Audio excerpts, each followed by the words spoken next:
White as snow, red as blood. Chapter 14. Queen Astrid had finally sent Rose Red back to Elijah. Astrid was aware she needed to spend time with the girls, but it was exhausting to keep a smile on her face when she detested the sight of them. However, the queen easily obtained stray hairs from Rose because of the girls' constant visits. She grinned in delight as she carefully placed the curly black hair into a glass vial. It was about time she finally checked in on her order. The week was nearly done, and with Rose's hair, the queen had another request to make. Astrid slipped the vial into her dress pocket along with a light potion that would glow brightly in the dark. Lastly, she clipped her cheapest cloak around her neck. She left the hood down for now, seeing as she was still inside the castle. The guards and servants that typically hovered over her were in the dining room enjoying a meal she had the cooks prepare just for them. There were, of course, still guards patrolling the corridors, but they wouldn't dare ask where she was headed. Plus, she planned to take the tunnels underneath so no one would spot her leaving through the front gates. Regardless of still being inside the castle, Astrid felt on edge as soon as she left her chambers. She quietly closed the door behind her and glanced up and down the hallway. When she noticed movement around a corner, she squinted, fearing it was one of the girls. However, it was a mere maid who was headed in the direction away from the queen. The servant didn't even notice the queen as she was preoccupied with rolling a food cart over a bump in the rug, which she knelt down to straighten, gaining the queen's approval. She rarely saw staff take care of matters outside their line of work. Astrid, no longer fearing watchful eyes, turned away from the maid, and only then did the servant glance over. The maid's pretty blues peered up through the lacy white edges of her bonnet, following the queen's steps. She pushed the food cart outside Richard's chambers, knocking once before springing away to chase after her target. It was a good thing Rose had snatched a maid's uniform earlier that week because the queen would have surely caught Snow just then.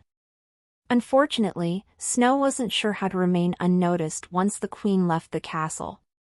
She supposed she could toss the white apron and bonnet and keep to the shadows, though she was secretly hoping the queen was going for a pleasant stroll. When Queen Astrid entered a secret tunnel down in the castle's lower levels, Snow decided to take the bonnet and apron off right then. After waiting a couple of minutes, she pushed the same stone brick as the queen. The entrance swung open again, but Snow had to catch it before it revealed too much light or hit the tunnel wall. Once inside the damp and chilly tunnel, Snow closed the secret door and blindly walked forward. Both of her hands were straight out in front of her, and she feared she had lost the queen entirely. Then, she spotted a small light ahead and slowed her pace even more. Finally, the queen unknowingly led Snow White outside.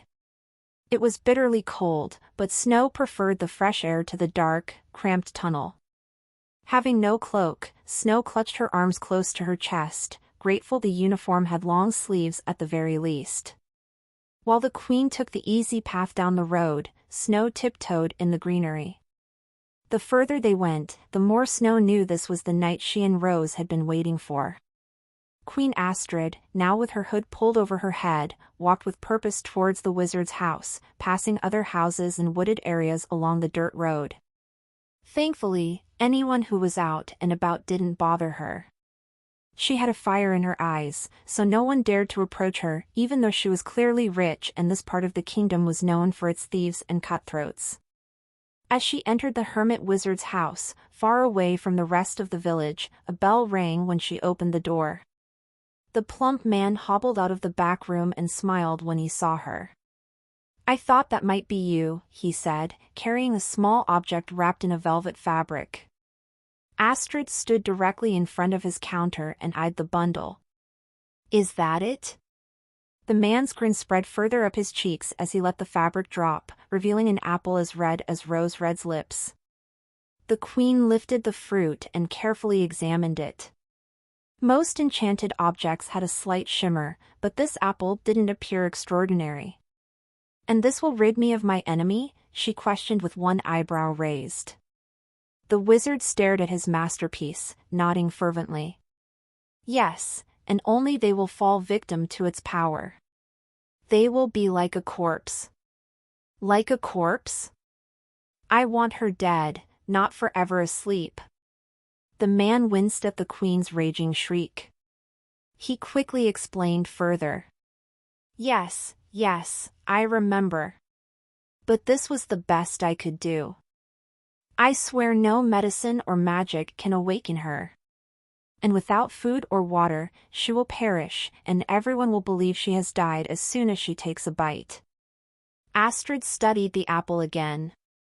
So, she would be pronounced dead. I guess this will do the trick nicely. She tossed him the rest of the money she owed. However, the man was greedy and noticed a jewel shining underneath her cloak. I believe I deserve a bit more than this. Your order took me away from my other commissions. She sighed and stripped the necklace off, slamming it into his hand. He thanked her, rubbing the emerald with delight. Then, she took out the vial with Rose Red's hair and placed it on the counter. I suppose it's only fitting, especially since I have another request. I would like a similar item to this apple, but using this hair instead. The man took the vial, glancing at it briefly before he looked back at the queen. And when should this be completed by? Astrid frowned, pretending to pity the man. Oh, don't worry. I'll need this one by the end of the month. Of course. It's a pleasure doing business. For your loyalty, I'll ensure this one surpasses the apple's enchantment. I should mention, however unlikely, that something shifted outside the house. Their eyes shot over to the door and its small window. They could only see the night sky, but the noise sent shivers down the queen's spine. She would not risk staying any longer. Slipping the apple into her pocket, she bid the wizard farewell. Be watchful of my return, wizard. The queen adjusted her hood while the man nodded. Astrid strode to the door, flinging it open and slamming it shut. She marched forward, not daring to see who or what made the racket. It was better if they didn't see her face, so she walked along until she disappeared into the fog. However, Snow already knew who the queen was and let out a gasp of air once her figure was long gone. While Queen Astrid didn't say who the apple was for, Snow was certain it was for her or her sister. Even if it wasn't, the queen was out to kill someone, and that was enough to convince Snow that her beloved queen had poisoned that hair comb. She stepped forward, ready to return to the castle when she thought better of it. Twisting around to the door, she opened it and felt heat sting her freezing skin. The wizard was still at his counter and stared distractedly at the coins and necklace he received. We're closed, and I'm not taking any more commissions at this time. Snow said nothing and stood there expectantly. When the man didn't hear her leave, he groaned and looked up at her. I said, he faltered, soaking in her beauty. Yet, fear also spread across his face as it drained of color. Snow blinked, not accustomed to this kind of gaze. It was as if he were staring at the Creator herself or some other divine entity. That woman's purchase just now, is there really no cure? Snow asked, stepping forward. The wizard backed into the shelf behind him, shaking glass potion bottles and other for-sale items. No, please, don't take me yet. Snow furrowed her brow, not understanding his terror. She looked down at herself, wondering what was so scary about a maid's black dress. Of course, the dress had been torn on her journey through the thicket and no longer had the recognizable white apron and bonnet. Then she remembered the stories about shadow fairies. They were unusually pale and often wore black. The wildest rumor was that they were messengers of death and didn't need protection from the elements because nothing could capture a shadow. For a moment, she thought about clarifying her race. She had fairy blood in her, but her mother hadn't been a shadow fairy. But, if Snow was going to get the answers she wanted from a crook, she knew it was best to play the part. Nothing will happen if you just tell me about that apple, Snow said calmly, staring directly into his eyes with her piercing blue. If she had Rose's maroon eyes, she doubted the man would be able to speak. That sight would have frightened her, too. The man gulped. There's no traditional cure, but it's based on sleeping curses, so true love's kiss could break it. Snow smiled and dipped her head. Thank you. And may you do good to others. I promise, he squeaked while she walked to the door. She paused, touching the handle lightly. She wondered if he really would do as she asked. She hadn't meant it to be a command but a suggestion.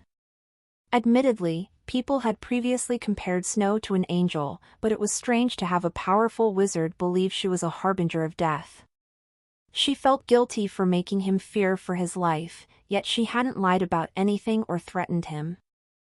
I promise, he repeated when she didn't leave. Snow jumped out of her thoughts and quickly left, sparing the man from further shock. On the plus side, she found a way to break the queen's enchantment, and perhaps the man would refuse any further deals with the queen. Now, all Snow needed to do was prove to Nathaniel and Richard that the queen wanted her and Rose dead. Additionally, she would need to do it as soon as possible because she feared her luck would run out.